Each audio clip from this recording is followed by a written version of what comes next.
Sound is always with us. We can shut our eyes if we don't want to see, or plug our nose if we don't want to smell, but our hearing continues even if we cover our ears.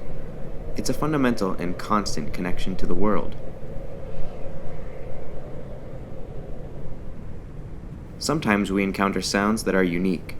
At Bumpass Hell, 16 acres of bubbling, gurgling, and fizzing hydrothermal features, the otherworldly soundscape is always changing, morphing with the seasons and the restless movement of geology.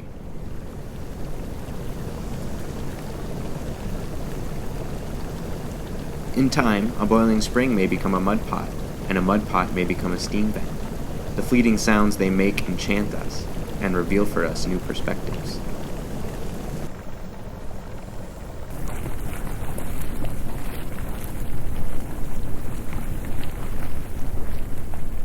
The next time you get the opportunity to explore Bumpass Hell, take a moment to shut your eyes and let the natural symphony of sound wash over you.